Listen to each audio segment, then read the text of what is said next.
protons and neutrons, and those protons... 200. Check stabilizer. Doctor Strange will not be an Avengers Doom. Guys, in this video we're going to talk about how to make those Instagram visual effects using Pftrack and Blender. So it's really an exciting tutorial because we're going to cover every single thing in this video. So let's get started with Pftrack, and now we have opened Pftrack, and now it's time to create a project. So before we create a project, let's go to the directory where we have the footage. I'm going to give you the link to the same sequence that I'm using, so you don't have to worry about it. So when you go to the directory, just copy the directory by right click and copy, and get back to Pftrack. First of all, let's go into project, and I'm going to click create, and now set the location for the project that you want to save. I'm going to go ahead and set it here, and I'm going to click choose. The name is good. Now we just need to click confirm, and it will create a new project for us. Just click the three dot here and hit Ctrl V to paste the location that we copied, and click OK. Now it will go ahead to the directory where we have the sequence, and it will load it up. It's right here. Just drag and drop it in the editor here, and it will load the footage. Okay. So if you play the footage, that's how it looks like. And now it's time to first track the camera, then the object. So before we track it, let's set some setting for the footage here, for the camera actually. So for these, I'm gonna change the preset into custom, and then I'm gonna change the film back. I'm gonna first change the frame rate to 25 because it is, and I'm gonna go ahead and try to play around with the film back. It is actually sensor side, I guess. Yeah, I'm gonna set this to 25 because it is 23 actually. And yeah, that's good. Now it's time to right click, go to tracking and click auto track. And then we're going to go for some settings. Before we go to setting, I'm going to click mask, and I'm going to click Bezier Roto, and I'm going to make a basic mask around my object that is moving because it will interrupt my track. I'm just going to make a very quick and rough mask around the object, and I can now track it forward, and the point will stick there. I'm just going to stop it maybe because I want to change some point if they don't really go right. So you can just hit the stop, change the point, and continue tracking it forward. And that's how it works. Just stop, and track. Like, that's super rough, and you don't have to like put so much effort. And now that's it. That's the masking phase. Now it's time to get back into our tracking. Just click the mask. So I'm going to turn on preview to see the points. So first of all, let's increase the candidate number. It is actually mean creating that much tracker for every single frame. And for the target number, we're going to set this to 60. It actually means it will only select 60 frame for the final track. That's it. And now it's time to change the search mode to optical flow because it is really good. It's very fast. And for the deformation, I'm going to turn on every single option because they don't really hurt the track. They're actually helping the track to be perfect. So I'm going to turn them on. I'm going to turn on illumination. It is actually light change in the footage, and it will just help the tracker do its good job. Okay. So I can just click auto track. If something went wrong, I can stop it at any point. I can change the setting. Like for now, I'm going to stop it because I want to change the window size. It is actually the area size that the tracker is tracking. I mean, the marker is tracking. If it is huge, it's going to track a huge area per tracker. And I made it 35, and I'm gonna auto track again. And now you have to wait for a little bit. I'm just gonna skip the part. I'm gonna speed up here.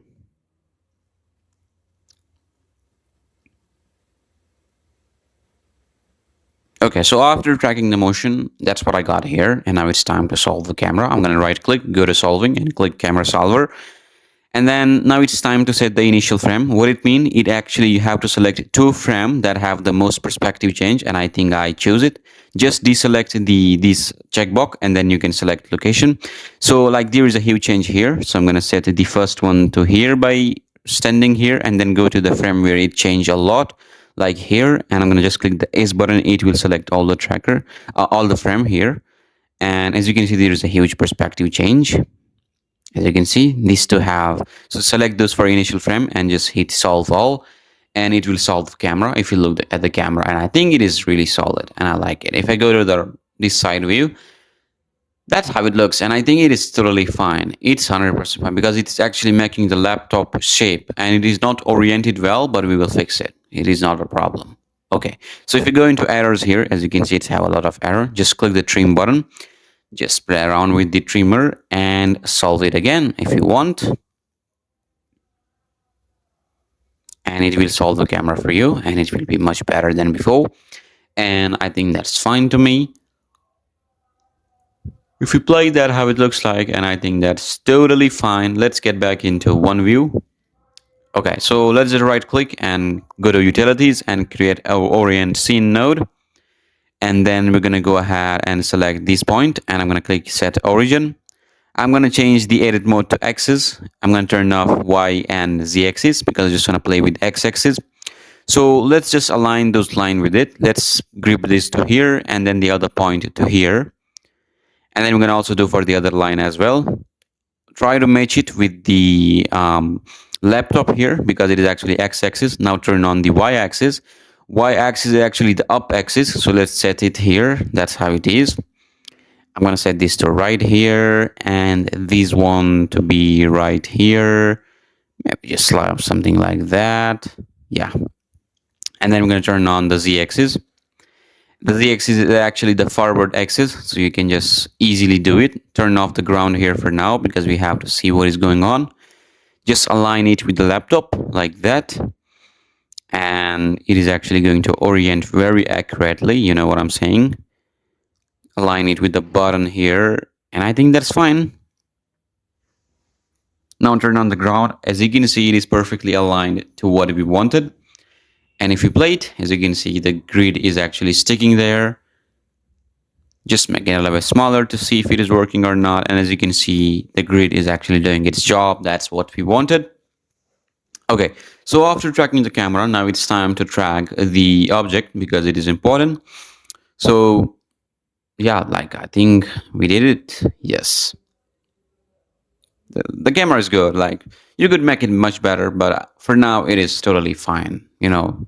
So let's just get back into one view and see what we got here. Okay, so now it's time to track the phone. So right click into tracking and we're going to create a user track here.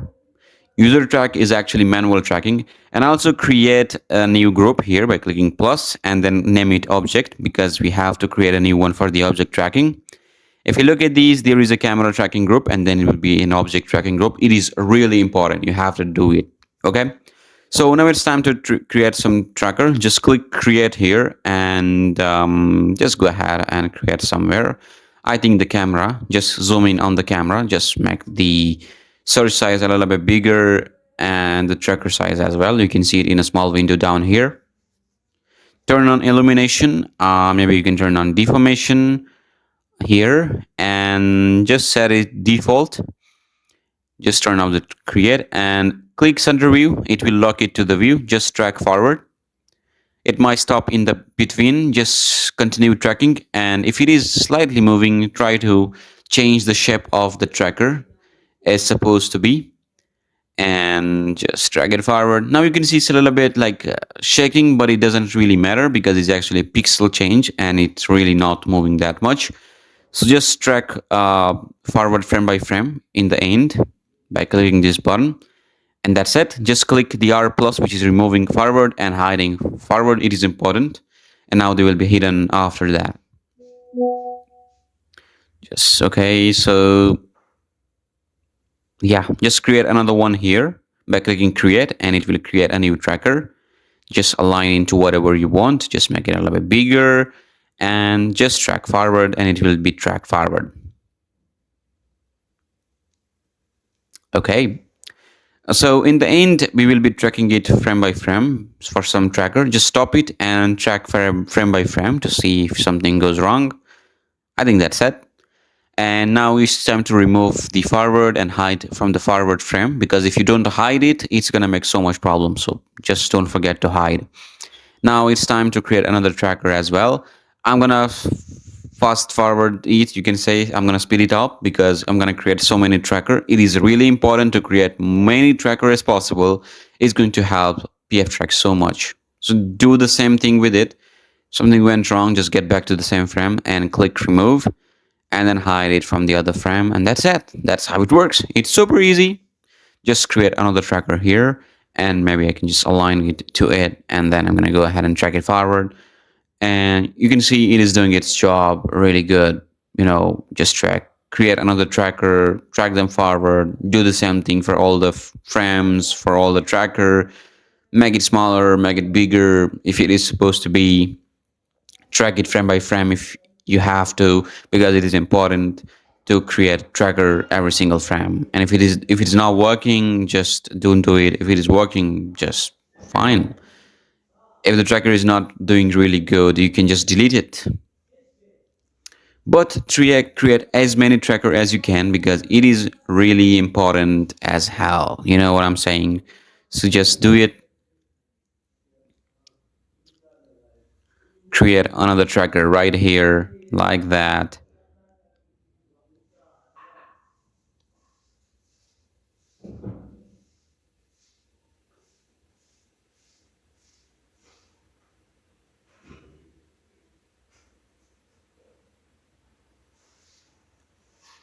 By the way, if you want to know more about object tracking and camera tracking, I already made 2 tutorials separately for every one of them.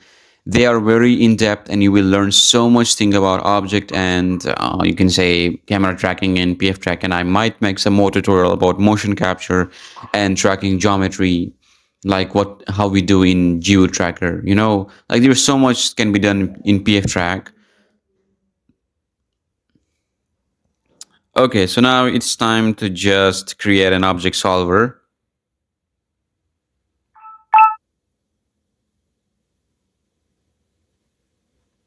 Okay, so I created so many tracker around, tested so many things, but if you create many tracker, it will be very helpful. You know what I'm saying?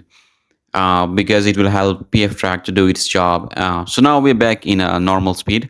I think, no, we're not back yet because we got so much to track, so much slow stuff. Frame by frame, you have to move some tracker because some of them are really hard to track. So this is very painful job, but it will give you a best result if you want it to.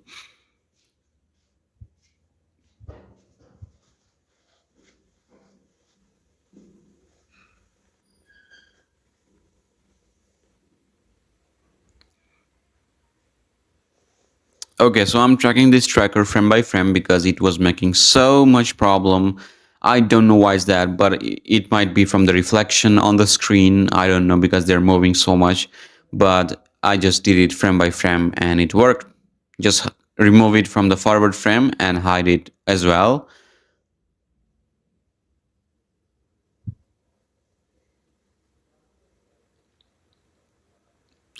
Just create another one here. Maybe I can just make it smaller a little bit, and it is good.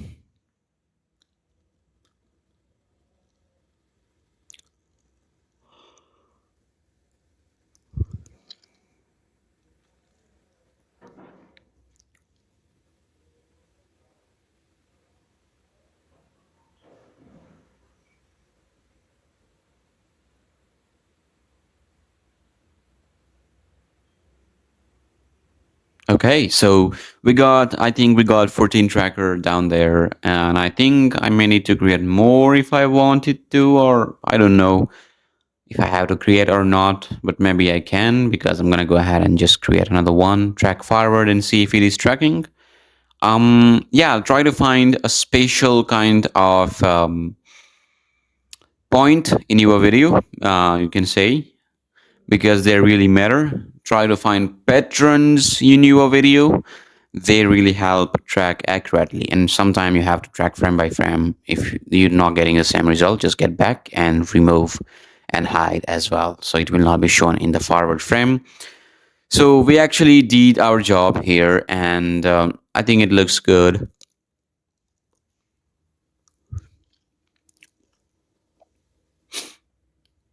Okay, I think that looks fine to me.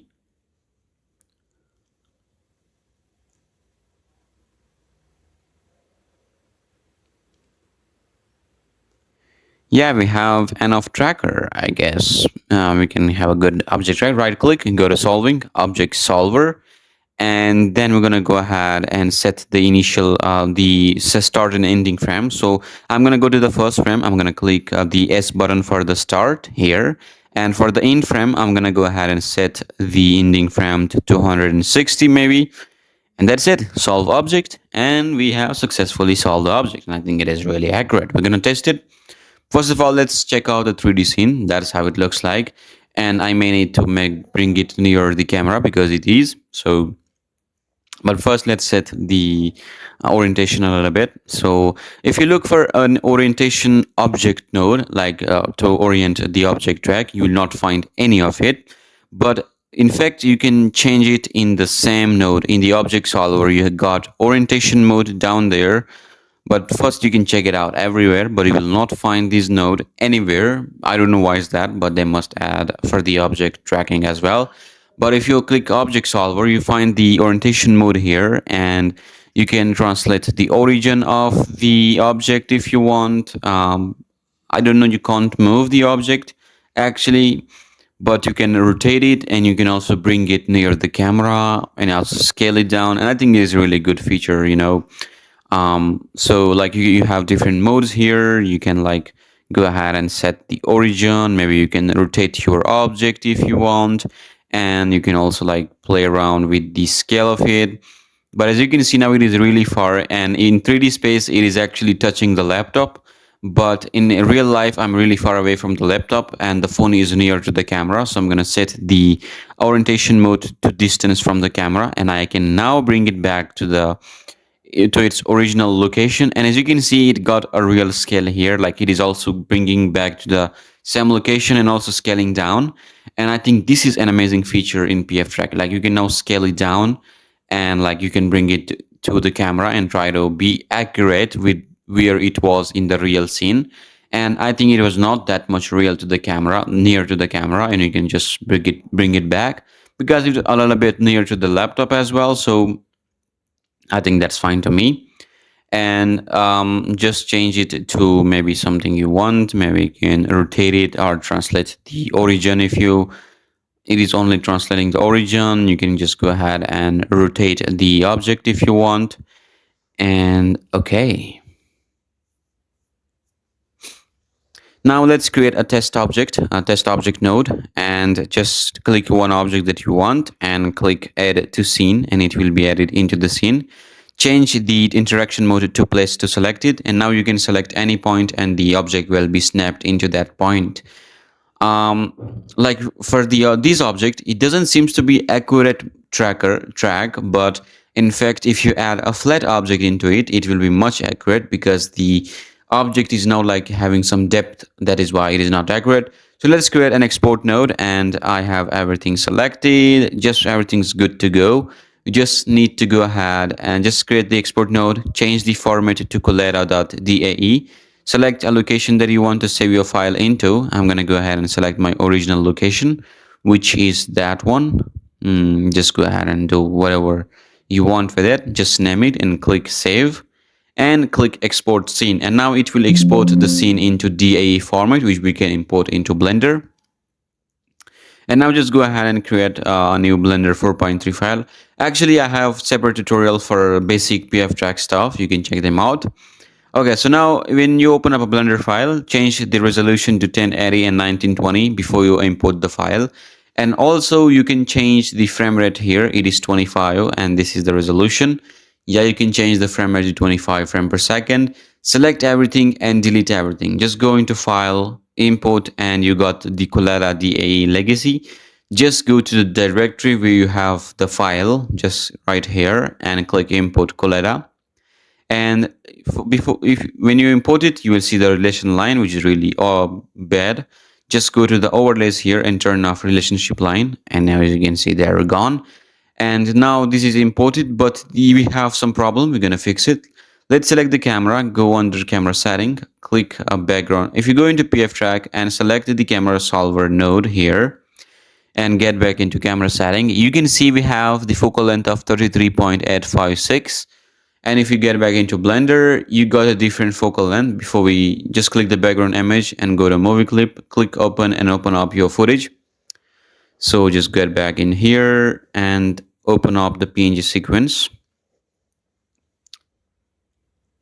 Select everything and click open clip. Okay, so as you can see, it is not aligned because of the focal length. So Pftrack, get back into camera solver node, and you can see it is 33.56. So let's set it here, 33.868. I don't know. Yes. Um, it got near to what we wanted, but is not 100% accurate. Like we need to just change it a little bit. It is actually at 56. And if we just go ahead, okay, so as you can see, one keyframe is before frame one. Just select everything by hitting A. And as you can see, just hit G and move all the keyframe by one frame. And it is now good.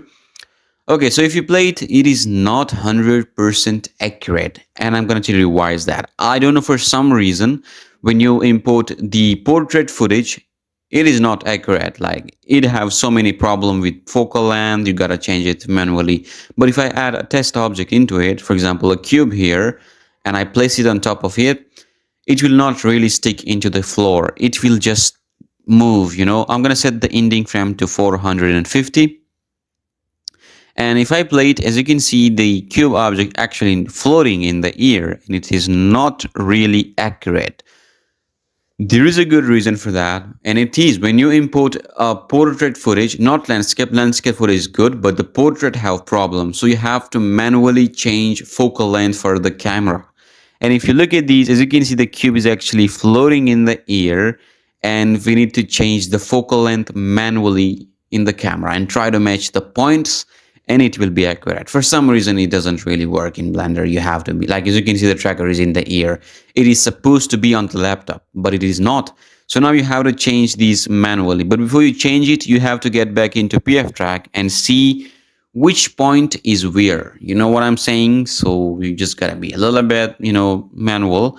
Just get back into Pftrack, go into export node to see all the points, and go to frame number 290 maybe. If you look at the tracker, it is right here, and get back into Blender. If you look down here, I'm gonna turn off the ground maybe. So right here, as you can see, the center is right. As you can see, the edge is actually on the center, So I'm gonna go ahead and zoom in on edge, the origin. So if you zoom in on these, we can see that the origin is not actually an H, so you just have to like manually change the focal length to actually match it. You know what I'm saying? So it is right here. If you look at the Pftrack, as you can see, this must be a little bit changed. Select the camera and just manually change it, and just go with like the decimal values. If you just, okay, so let's set this to 29 point maybe 60, or maybe I can set it to 4, or maybe I can set this to maybe 1, or maybe I can just go for 7, 9 or something,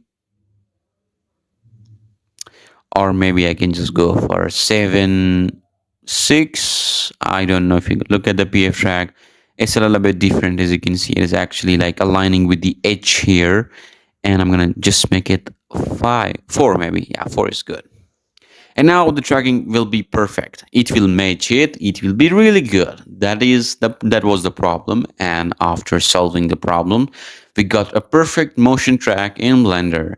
And it is not actually a problem with landscape footage, but it's actually with portrait footage.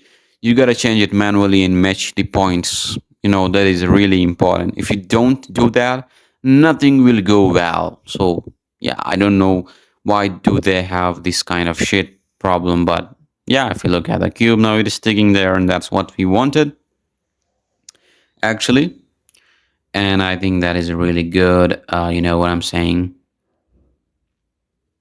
Actually, let's save the file here, and I'm just gonna go ahead and save it. I'm just gonna name it something that I want.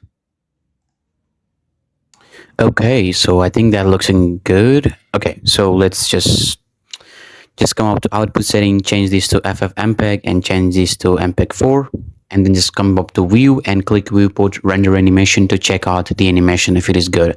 So now what it does, it will actually render out your viewport, and you will be able to see fluently how does it looks like. I mean, the playback will be very fast once you render the viewport. So we're gonna wait for this for a little bit. Once it finishes up, we're gonna see how does it looks like. And I hope it's gonna be looking good because we set everything manually, and I hope it worked, you know? So now it's all about finishing, I guess. No, I think it's just 200, no, it's reaching to 300. But this is a good thing to do when you have something huge in your scene that you cannot really play. But in this case, it is not really huge, but we just want to see it in its own plate. So yeah, it will be good. Okay, so it's about to finish and it's done. Okay. After rendering the viewport, just go to render and view animation to check out how it looks like. So now it will play the entire animation again and you will be able to see what's going on, and it will be very faster.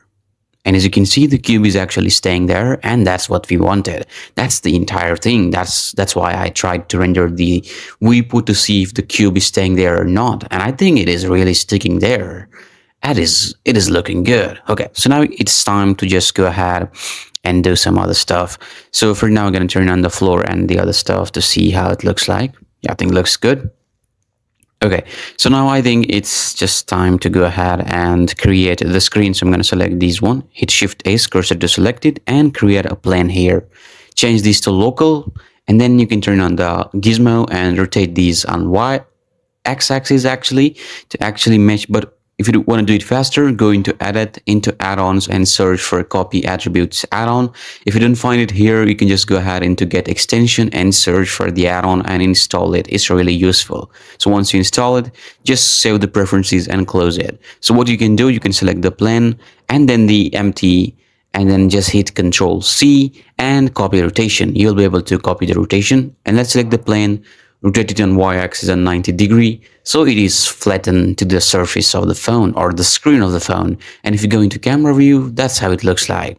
Okay, so now it's time to just go ahead and select the empty and hit Control P and parent it to the empty. Okay, so if you play it, as you can see, the plane is following it. Now we get back into camera view to check if it's working or not. Just move it the way you want, but we're gonna match it with the screen of the phone. So yeah, actually it is really flexible. If you play it, as you can see, the plane is actually staying there, and that's what we wanted. Okay, let's go into edit mode, go into edge selection, just click G and move these on y-axis like that.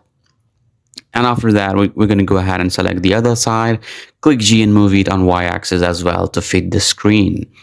Okay, so now it's time to go ahead into edit mode, into vertex selection, select these two vertices, and then hit Control Shift and B to bevel the vertices. And after like doing it a little bit to match it with the background, you can just slightly select, you can just slightly move them to where they're supposed to be. So just try to be a little bit accurate in here, because it will actually like stay there.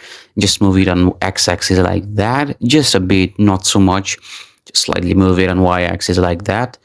And maybe you can do the same for the other side. Click select one and then hit Shift and select the other one.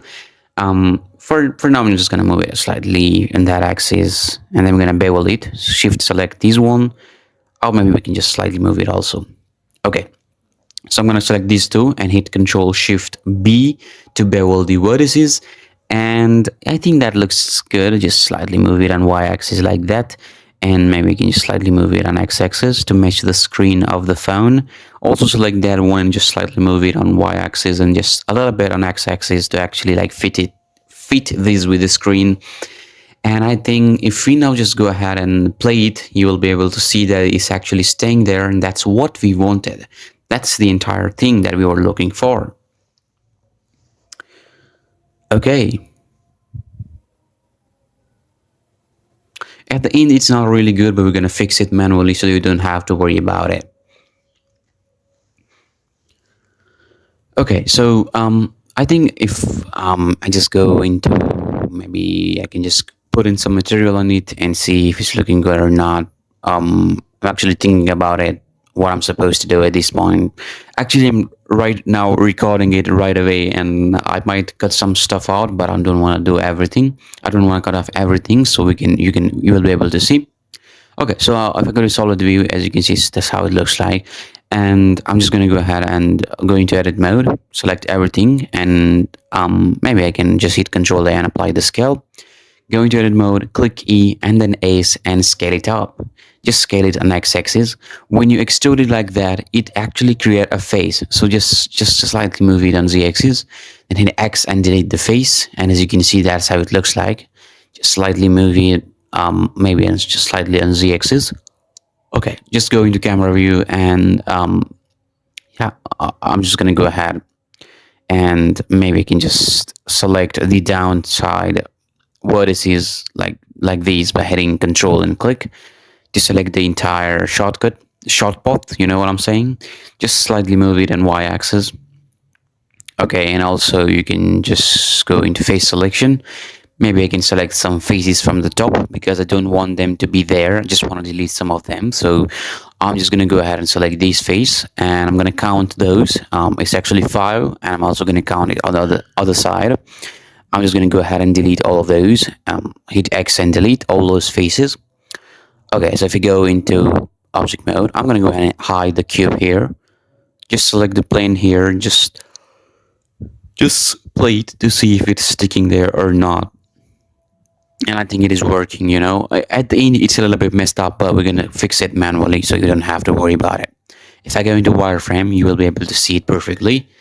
And as you can see, it is actually staying there, and that's what we wanted. I'm going to go ahead and click Control S and save the file. Just go into solid view and maybe I can go into material view to put some material on it. Just go into edit mode. I'm going to go ahead and into material, just create a new material. Actually, I'm going to create 2 material. I'm going to select the outside faces by hitting Control and just clicking them and selecting the shortest paths between them. And I'm going to assign the second material. And for the second material, I'm going to change it to a holdout. So it's actually remove everything behind it.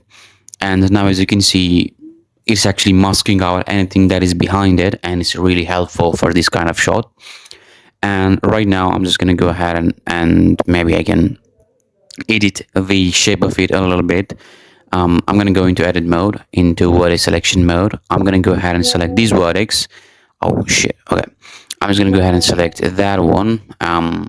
Okay, so I'm just going to go ahead and hit G and move it on x-axis like that. Okay, so I'm going to go ahead and select this one, hit G and move it on y-axis. I'm actually trying to fit it with the phone because I want to mask out this area. And I don't want to do it in post. I just want to do it in 3D. So it's a little bit flexible right now, and just slightly trying to match it with the phone that I'm holding in my hand. And as you can see, it's actually doing its thing here. It's really good. It's actually staying there. That's what I wanted. You know what I'm saying? And hit Control S and save the file. Okay, so I'm just gonna go ahead and into solid mode, go into maybe edit mode, because I'm just gonna go into edit, go into face selection, select the face and hit Shift D to duplicate and then hit P to separate the selection. And we got 2 objects here, the face that we just separated. Just go into edit mode, hit E and extrude it on the axis like that. And I might need to slightly move it. Okay, so I'm gonna go ahead and click E and extrude it. Okay, so I'm just trying to make it slightly smaller. Just click E, extrude. Okay, so I'm just trying to make the shape for the you can say reels, I guess. And I'm gonna go and set the origin to center. I just need to slightly just move it down a little bit. Okay, so I'm going to change the material for it. I'm going to make it a blue color. And for the other one, I'm going to make it a black color for the screen, actually. And I'm going to turn on transmission, maybe. I'm going to select the other object. I'm going to slightly move it down just a bit, not so much. Select the top object. And just go ahead and play around with the roughness, you know. So if I go into camera view, that's how it looks like.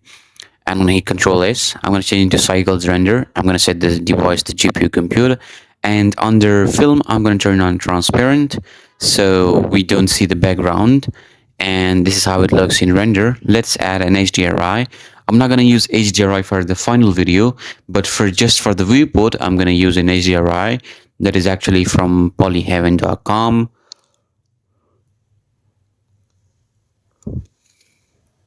So it's actually loaded here, and okay, so I can play around with the transmission, so it's not really important right now.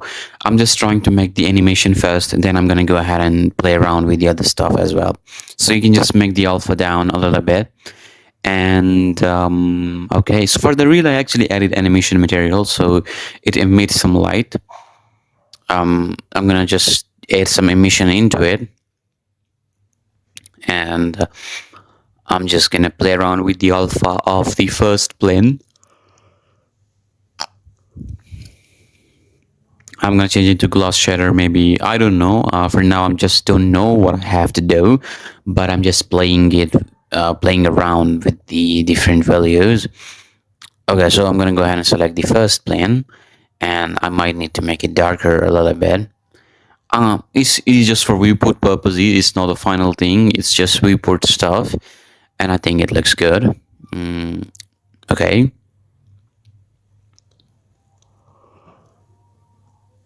Just go into solid and save the file. Let's select this object here and try to animate it. Okay.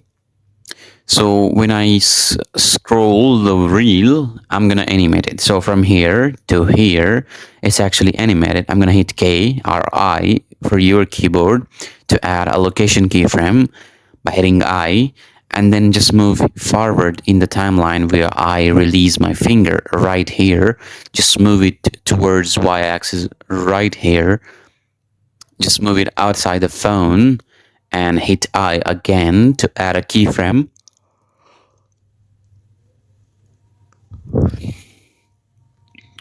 For location, and so just slightly move it near it.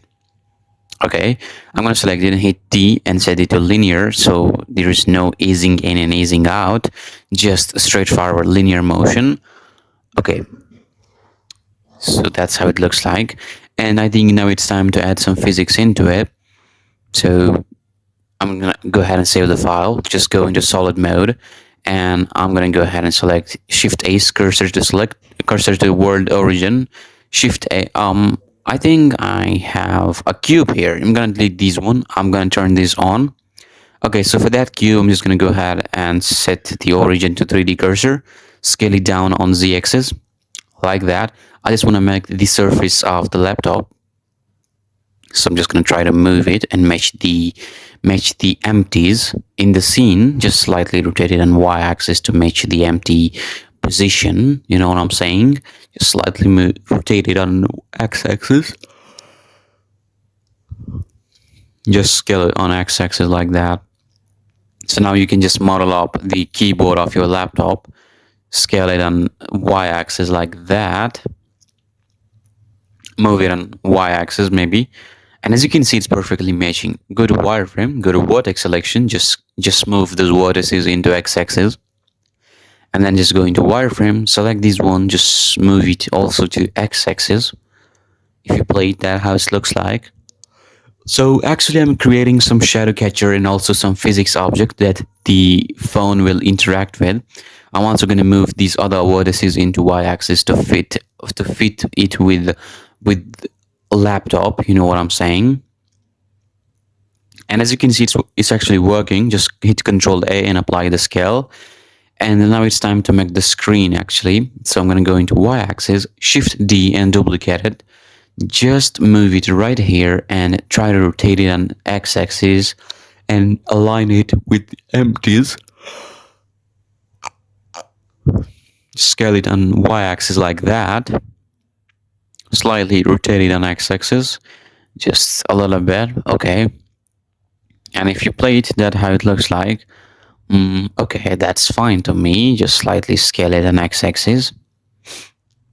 Just go to solid mode, add a new material. It is going to be a little bit darkish, or you can say a gray material for both of the object, because they will be actually reflecting some light into the phone, and it is important to set their material.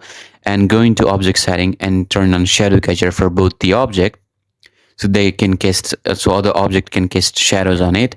And as you can see, they're hidden, but they're actually getting some shadows from other object, and that's what we wanted. Just go into solid mode, select the object, go into physics settings and add a rigid body physics into it, and set the type to passive. Do the same for the other object, rigid body, and set this to a passive one. Select the real object and then just get back into keyframe, and then just come up here to the lost keyframe, add a rigid body and set this to active, but animate it. Just get back one frame before the keyframe, and here just click I or click this dot and then go to the lost keyframe by hitting these, and then turn off animated and turn on the keyframe again. So what it does, it actually does this. Watch it. So like to the lost keyframe, it is saying that it is animated, but after the lost keyframe, it is actually turning into a physics simulation. So that is really cool, you know. So like first we animated it to move it to some location, and then after that we are turning on physics for the object and turning off animation for that object after some time, and it is really helpful.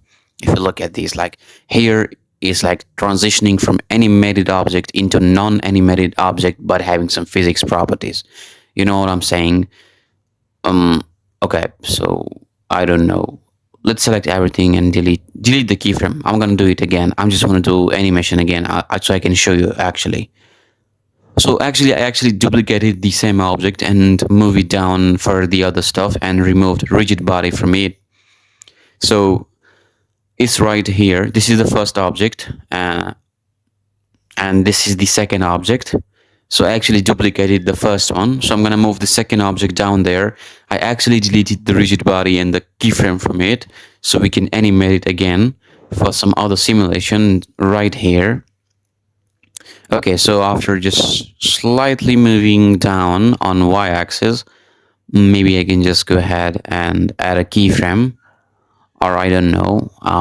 What I could do here is okay, so on that frame I just wanted it to be here.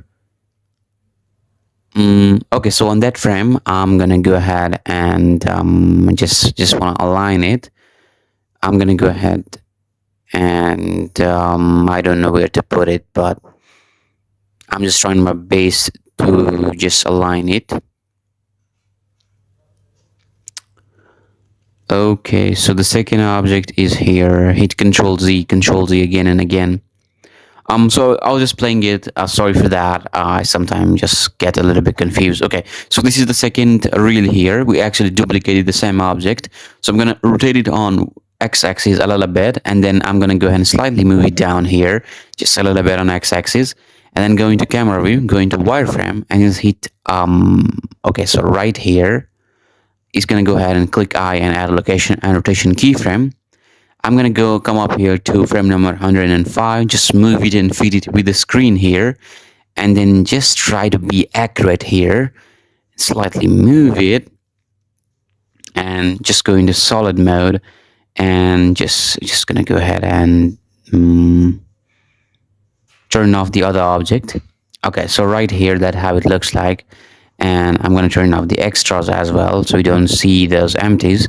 So now I'll move the object a little bit to actually see how it looks like. Just slightly rotate it on x-axis actually, and fit it under the screen, and hit I and add a location and rotation keyframe actually. Hit T and add it to linear animation actually, so they perfectly move there. If you go into wireframe and go into camera view, that's how it looks like. And on the last keyframe, I'm gonna go ahead and try to align it, just slightly move it on x-axis. So here you have to help yourself to align it, because you might don't do the things as I do. So try to align it with the screen so they don't look obvious. Try to rotate it if you want. Try to play around with the location of the object, and after you change the location or the rotation of the object, always click I to add a keyframe actually. So if you go into material view, or maybe you can go into wireframe view, that's how it looks like. And hit actually I'm gonna go into material to see how it looks like. So just want to go into render mode and see how does it feels like.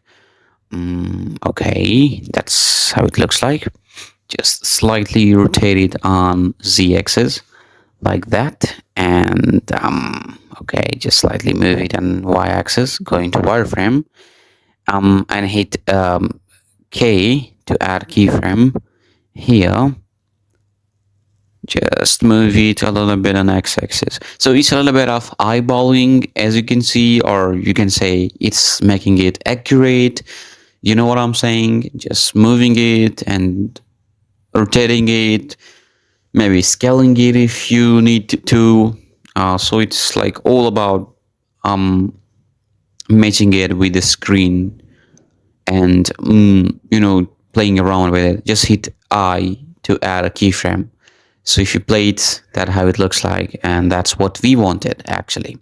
So after that, when I move my finger again, it's gonna move up again. So that's what I'm trying to say here. From this frame, as you can see, I'm gonna hit I again to add a keyframe, and when I stop my finger, I have to move it up there to the same position, right here. Hit K and add a keyframe. Hit T and make it linear. So now add a rigid body and an active rigid body, and just click animated. Just move one frame backward from the last keyframe, and then add a keyframe here. Just move one frame forward and add another keyframe by just turning off animated. So now if you play it again, it's gonna move up the first reel and it goes down, and then the second one, and it also moves down right there. So it's actually move up. Oh, okay. So like it's actually interacting with it, but yeah, that's how it is. This is really cool. You can just change the location slightly if you want and do the stuff you want to do with that. You know what I'm saying, bro? Just make it a little bit faster, you know.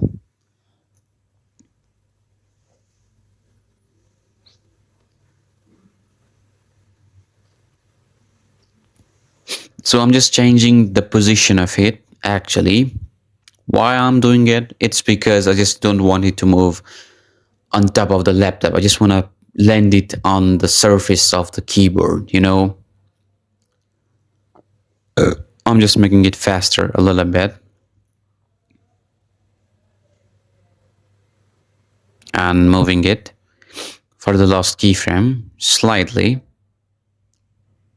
And adding a new keyframe into it so it doesn't really does a shitty job while you can say landing. So I'm gonna hit I again to add a keyframe. So I'm gonna get back into timeline, get back to the first frame, just go into camera view, go into wireframe to see how it looks like, and then just hitting the play button to play the simulation and see how does it looks like actually. Oh, okay. So I'm just changing slightly the location, maybe just a little bit backward, you know what I'm saying?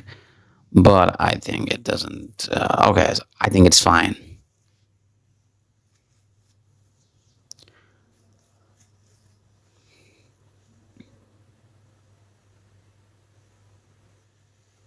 Oh, okay. Okay, let's go into camera view and see how does things looks like here. Okay. Just go into material view, maybe just hit Control S and play it. So that's going to be the first reel going up. Oh, okay. So there is a little bit of problem in the other one. You might need to delete the animation maybe because it has some problem. I'm gonna remove the rigid body right now, and I will edit again. Just remove it, and maybe I can. Okay, so that's the problem. I was supposed to look at it in material view, so I don't get the problem. But right now, I have that problem, and I might need to delete everything that I did right now. Like if I rotate it, it's gonna snap into somewhere else. I don't know what's the reason behind it, but actually, like there might be a problem, you know. So if I play it, oh shit, that's not what we want. That's not what we want, actually. why is it snapping when I try to change the keyframe? You know,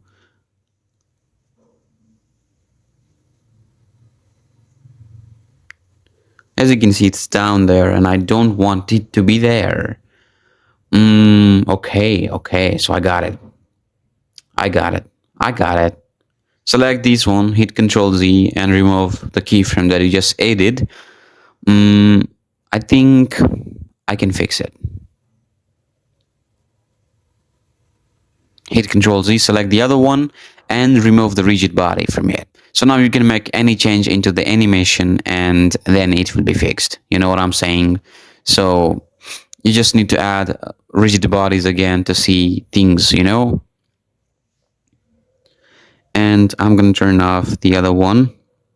So on the last keyframe, I'm just going to try to go into camera view, just slightly rotate it on different axes to actually match it with the screen here. Maybe I can rotate it on that 2 axes and hit I to add a keyframe. Go into camera view, go into wireframe mode and just slightly zoom in. So pan it around, and now I think we need to do the matching thing again. So the reason that I'm recording every single shit that I do, so you can see how shittiest problem you can face while animating and simulating different object.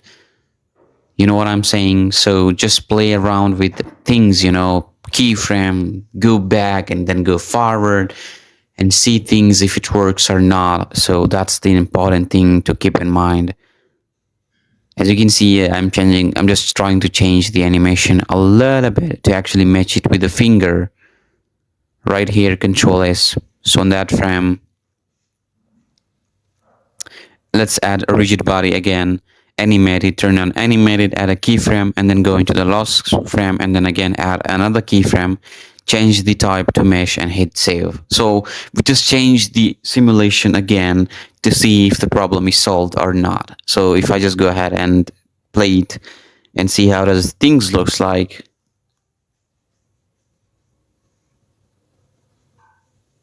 Yeah, I think it's working, you know.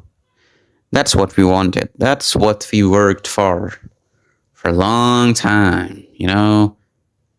Yeah, now it's time to add some more object, doing the same technique, duplicating the same object, moving it down a little bit, animating it and matching it with the finger movement.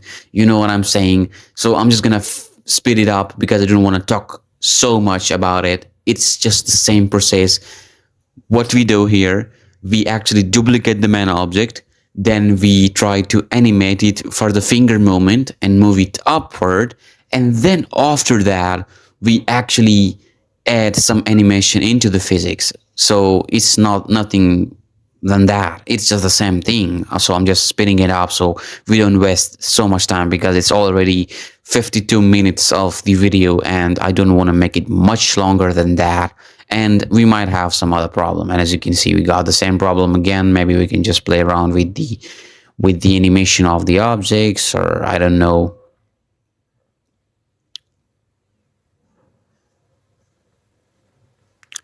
Okay, so let's just add a plane here, and maybe we can just go ahead and slightly move it down. Maybe we can scale it up. So now I'm trying to make the room that I'm sitting in. So it doesn't mean that it's going to be a very detailed room. It's just going to be a low poly plane there and with some material. So we actually want to reflect different stuff. So it's actually scaled up like that. And I'm going to scale it on x-axis as well. If I go into camera view, it might not be accurate, but we're just trying to do our best to match it. So I'm going to scale it on x-axis. Maybe we can slightly move it on y-axis, and as always, we're just trying to make some shadow catcher and some object that can actually bounce back some lights, you know. So we're gonna make the same material, the same size, and it will be a little bit helpful for the lighting of our scene. So I'm gonna go into edit mode and I'm gonna go ahead and extrude all the edges on z-axis. Maybe we need to delete the faces right here. Go to face selection, select these faces and just move them randomly. Okay, so yeah, that's how it is. Go into material, create a new material, add another material and assign it to the floor. and change, if you go into render, hit Control S and change the base color to a green color. And I'm gonna set the top color to a little bit of yellowish color, you can say.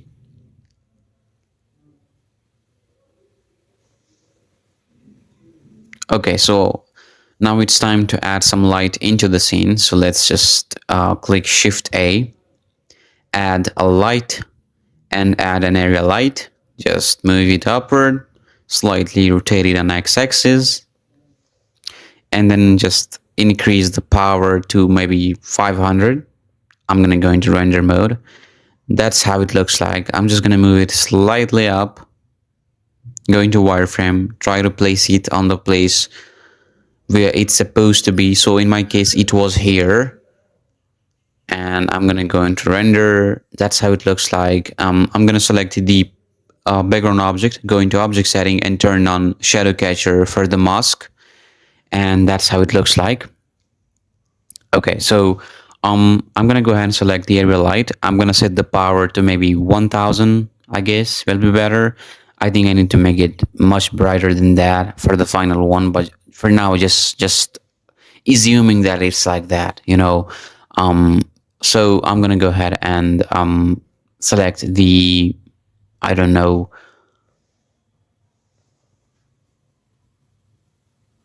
select the huge cube there, hit Control S, go into edit mode and delete the top of it. And if you go into camera view, that's how it looks like. I might change the power to maybe 100, or I don't know, maybe lesser than that or something. Or you can also change the strength of the world to be laser, something like 0.2 or something. Okay, select the area light.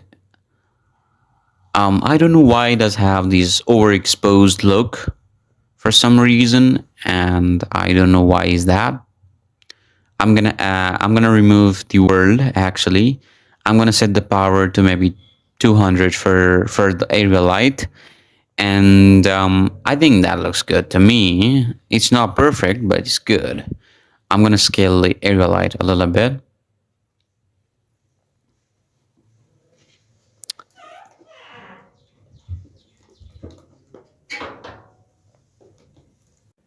And I think that looks good, you know, so far. And yeah, the physics is good, all the stuff is good, and I hope you understood me. And let's save the file. Okay, so if you look at these, that's how it looks like. And now you can add more of them like we did. And like we can have so many of those reels that you want to add. You can record your own video. You know what I'm saying? Okay, so I'm gonna select this object, go into wireframe maybe. I'm gonna go into edit mode.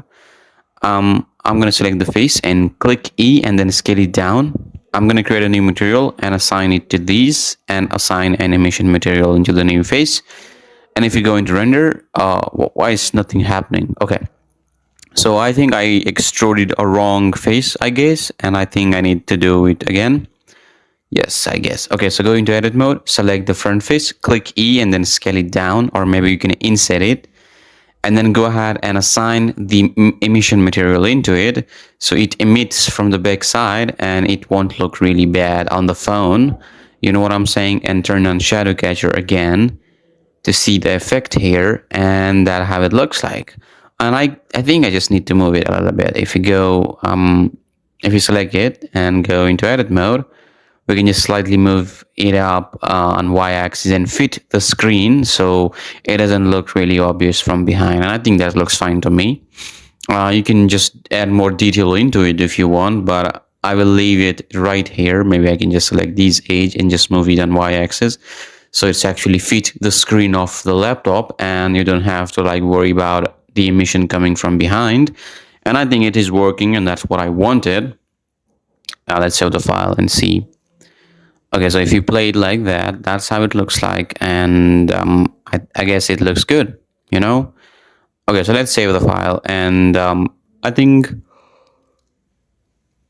now it's time to add some, I don't know, some material or something. I just don't know.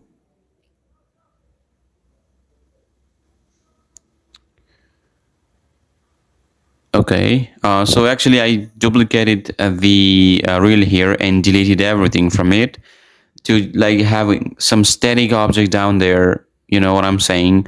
I just duplicated the same object and put it down on this on the keyboard of my laptop, and it is not going to be animated. It is just going to be a static object with a rigid body, which is actually a passive rigid body.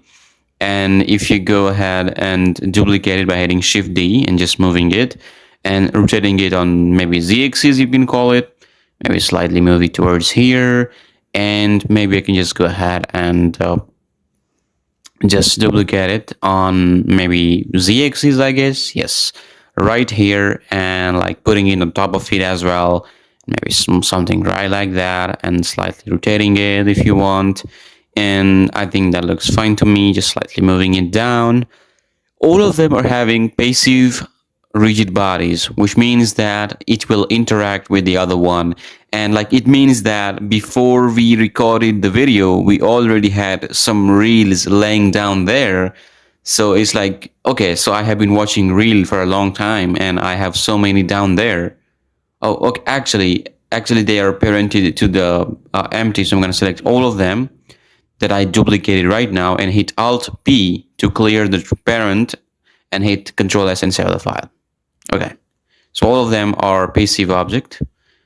Okay, cool. If you play it, that's how it looks like, and I think that's fine to me.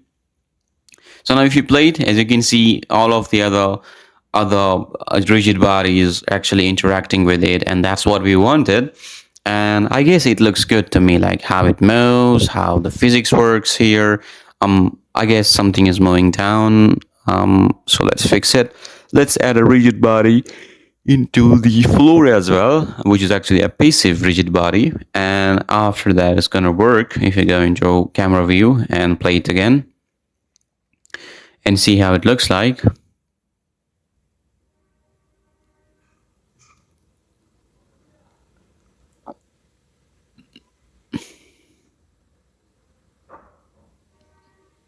I think it's working.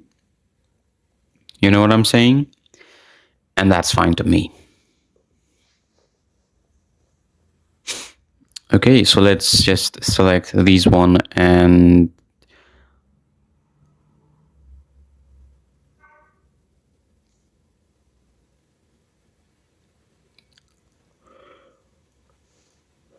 let's just select the final one and move all the keyframe into all the way, you know, back, I guess I can call it, moving it backward. So it moves a little bit slower, as you can see here. And as you can see, that's what I wanted. Just slightly move it forward. So I just added a new one, and you know, that's the same thing that I did before. And I'm a little bit tired at this moment because like I have been talking so long and I might miss some points because this is the point where I just lose my energy talking so much, and that's why I could lose some word. I could miss some words that I don't say, I guess. Yes, let's go into render and okay. Okay, I think it's time to add some textures. So let's add an image texture to the reel.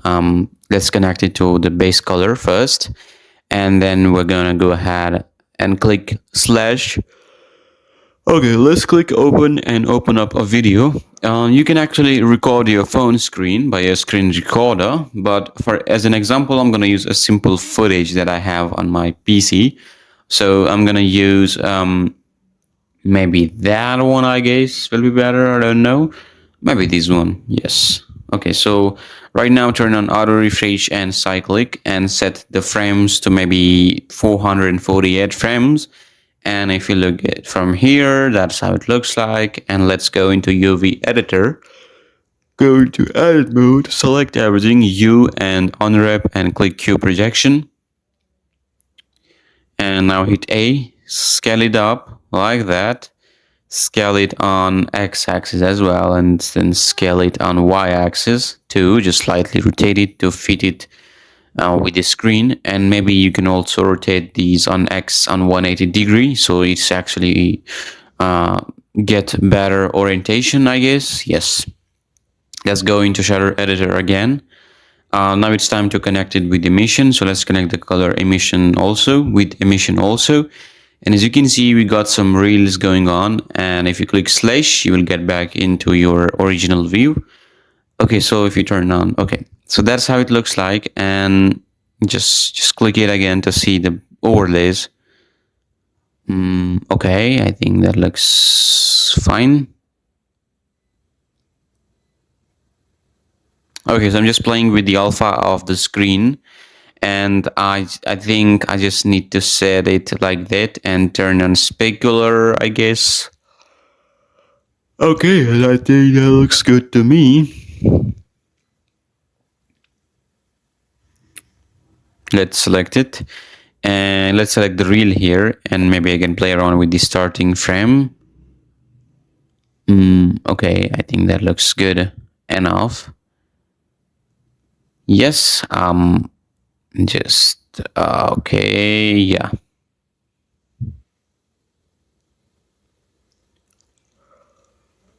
If you play it, that's how it's going to look like. I'm just playing with the starting frame of the video. It is not important for you because you will not have the same video. You can use your own screen recording and play around with the starting frame if you want, but I don't think you will need it. So you just need to set the frames to 448. That's it. You can just use so many footages that you want on the reels on exactly same procedure. You don't have to think what I'm doing right now because I'm just playing with the starting frame, and it, for some people it might feel really like a rocket science, but it isn't, and I don't want to talk about it. It is just a simple thing. So I think let's go into solid and play it one time. So we have some physics going on, and I think I will need to bake the simulation. Let's go into render mode and see how it looks like. If you play it, it's gonna be played to the end, so you'll be able to see what's going on. Let's go into render mode, and maybe we can go into solid back again. Okay.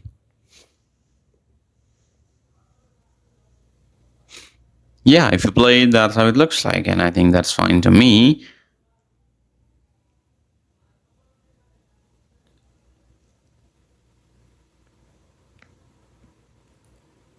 You can play with the strength of the emission if you want, and it's totally up to you and the condition you have for your footage. So yes, I think that looks good. The plane is fine, and yeah, it's working, I think. Let's go into solid and save the file. Okay, so I actually loaded some screen recording from my TikTok feed, and that's what I got here. I got some Mr. Bean footages, and I love it. And I'm gonna go ahead into baking the simulation in the scene setup to bake the rigid body, so you don't have to play it again and again and again. So right now that's how it looks like, and I think it's looked good to me. At this point, I will need to render out the final simulation, I guess. So yeah, you can just play around with different texture, different footages, different emission strengths if you want, and yeah, it's up to you and the situation you are working in. Okay, so I'll also turn on depth of field for the camera because for some reason I recorded the video with autofocus on. Due to that, I was unable to like capture a good focus, and so that's why I'm gonna also just focus my phone with my digital camera by turning on depth of field and setting the distance to a better one so we don't like blur out things.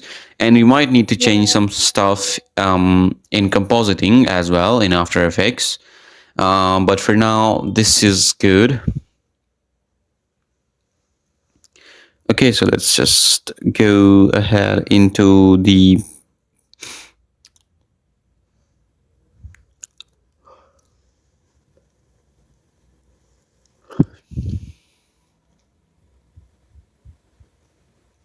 Okay, so let's select the camera and see if the blur is working out or not. Let's go into its settings, and if you just play it, it might be a little bit slower because like there's videos playing, there's like a moving textures. That's why it's a little bit slower in material. So I'm trying to animate the focus distance, you call it, in depth of field. So I just added one keyframe at the beginning and the other one when I reached to frame number 336, and I just played with the focus distance. So we got some stuff in focus while the camera just moved, and I think it is slightly matching. And we also need to add some grain later in compositing, but for now it is fine. We will add them later on so they matches together. Let's just save the file. Okay, let's go into solid, and okay, so just turn on other stuff, save the file. Okay, so I think let's go into render setting, set the samples to maybe 90 and turn off denoise. Go into motion blur and turn it on. Go into output setting. Let's select a location that we want to save the video into. Maybe I'm gonna go ahead into that one, and yeah, that's right here, accept it. This is MPEG 4, I guess will be better.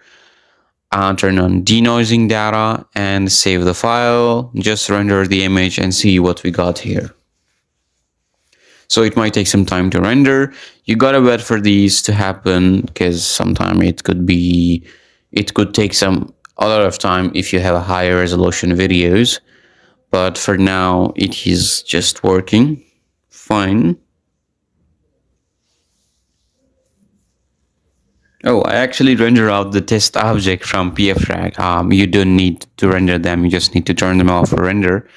So yeah, okay. Okay, after rendering it, let's go into compositing, turn on use nodes. Just add an output viewer node so we can see what's going on. And then after that, I'm going to go ahead and add an image sequence node to load up our sequence. I'm going to select one image and click open. And now it's time to add an alpha over node so we can combine those together. Let's connect the render layer to the bottom and the image sequence to the top, and connect it to composite as well. So as you can see, now the footage is added, and I think it's actually looking good. You know, like you can just add some noise into it, but at the end of the day, it looks good. You just need to add some grain into it to make it better, and just add a denoise node and connect the denoising normal and albedo to albedo. And then that's it. That's the entire thing. Now, as you can see down there, the compositing is working, and it will just denoise our footage. And I think that looks fine to me.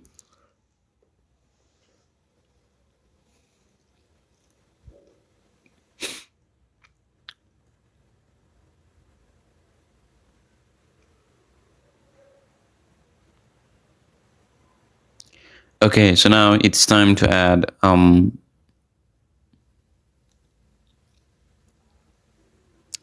it's time to just add some, I don't know, I think it doesn't have any noise node or grain node. I'm just looking for it, and I think I'm gonna go into output and just in case you want to composite it, you just need to hit render animation to render it out. I'm going to turn off the use node here. In the output setting, I'm going to change it to PNG sequence. I'm going to turn on RGBA, and I'm going to create a new folder here, call it a new folder, and accept it. So now it will render out the images with alpha channel, and I will turn off the compositing thing. I'll just hit render animation and I will render it out without any background by doing it. Because I didn't like it, I'm going to turn off denoising data as well, so I'm not using any compositing stuff. I just don't like it. So after rendering out the video, I imported the actual footage into After Effects, and then after that, I imported the rendered video from Blender and just change the frame rate from 30 to 25 and put it on top of the other footage. And as you can see, with the magic, it worked.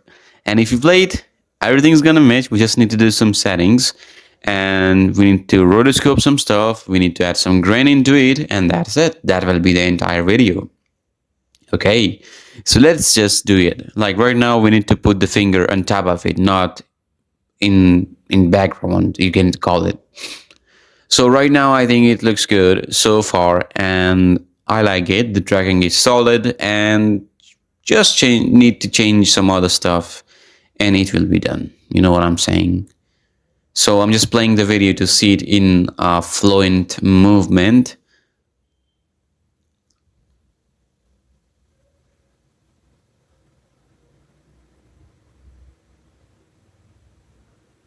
Okay, so now I think it's now time to add some grain, I guess. Just search for lumetri color and add some lumetri color into it. If you just go and play with the contrast, I'm gonna decrease the contrast to match it with the background footage, and I think that looks fine to me.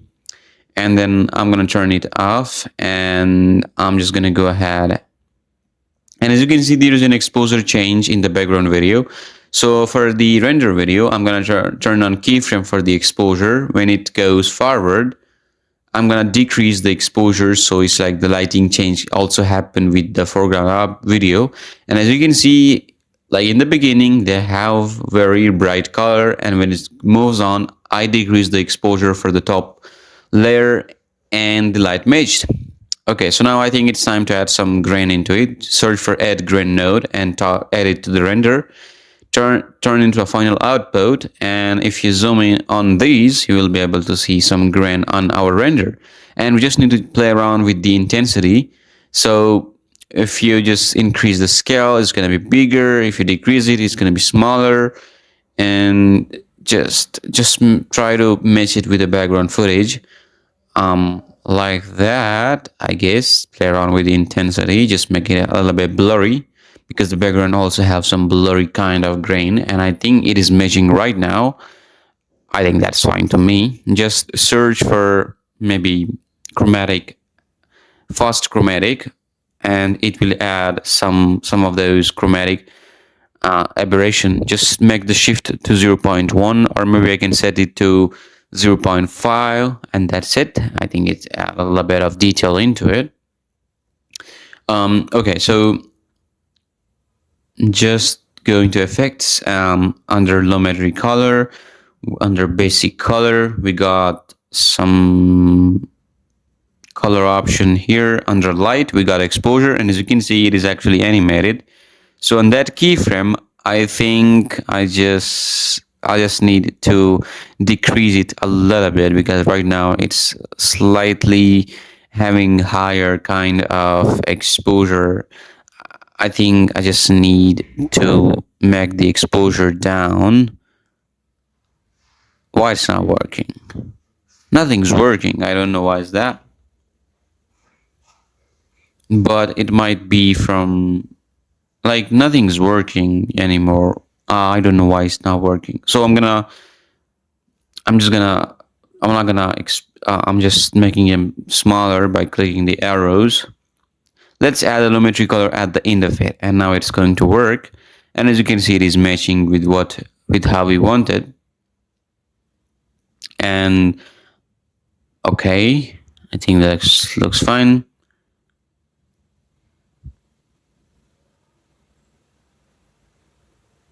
Okay, so let's select the background footage and duplicate it and put it on top of it. And now it's time to rotoscope the finger. So for that, I'm going to double click it to go into layer mode. And then after that, I'm going to, where is my rotoscoping option? I'm going to change the workspace to all panels, I guess. And okay, so let me just go ahead into standard. Yeah, okay. So I'm going to select the top footage, and I'm going to go into rotoscoping tool. I'm going to double click the footage to go into layer mode, and then now it's time to draw around my finger like that.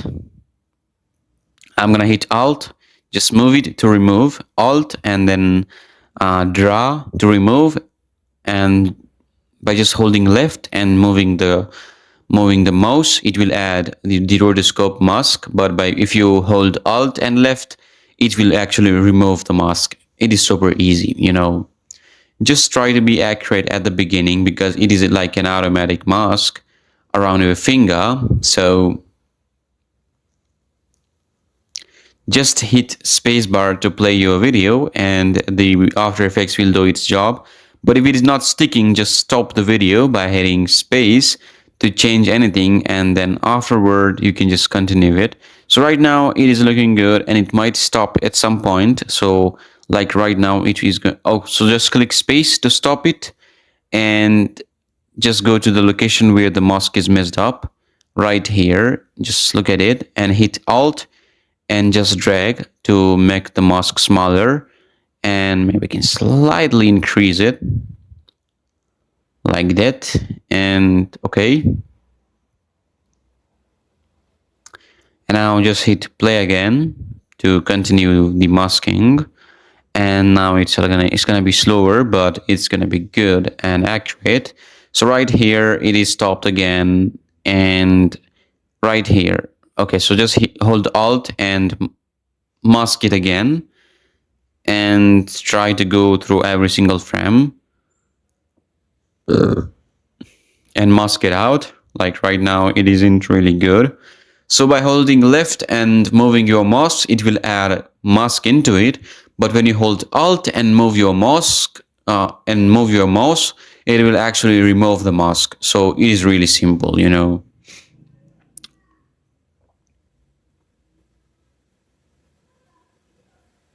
So I know it is not really a professional way of masking out motion blur, but for now it is working, so we don't care about it. It's not a client project, it's my fucking project and I can do whatever I want for that. So yeah, that's super simple. I'm a client of myself right now. Okay, so it's just the same thing. If the mask messed up, stop it and then do it. You know, just change it the way you want. And for changing it, you can hold alt and then left mouse movement to remove the mask. For adding the mask, you can just hold left and just move your mouse and it will do it for you. And it is just the same thing again and again. So like that. And right now I'm doing it frame by frame for the motion blur shot because After Effects don't know where the heck is the object. So that's why it's going to be a little bit painful, but when it stops, it's going to be way easier because After Effects knows where the things is. And now right now it's just disappearing and that's it. Now we're going to hit freeze to freeze the mask here. It might take some time, but you got to wait for it. It's going to be painful. Not a painful because you're actually just waiting, not doing anything. It's gonna be it's gonna worth waiting because like After Effects did so much work for me automatically.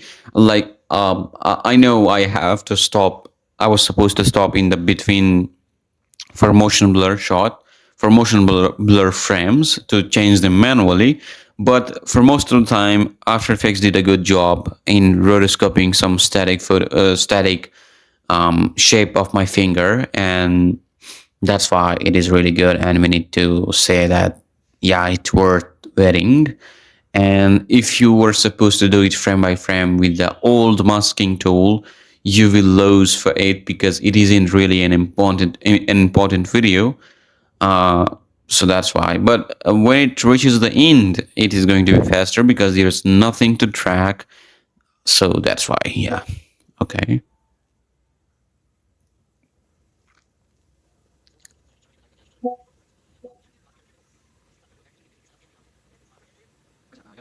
Yeah, that's it. Just get back into your normal composition. And then you can just go ahead and start working.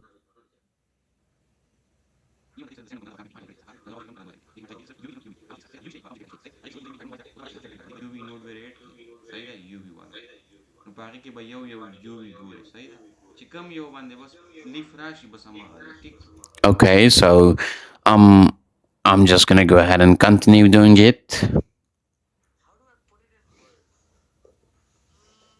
Okay, so let's get back in composition, and that's it. It's done. It's done, bro.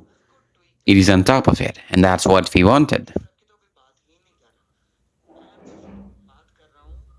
Yeah, if you look at the motion blur shot, we don't really see what's going on.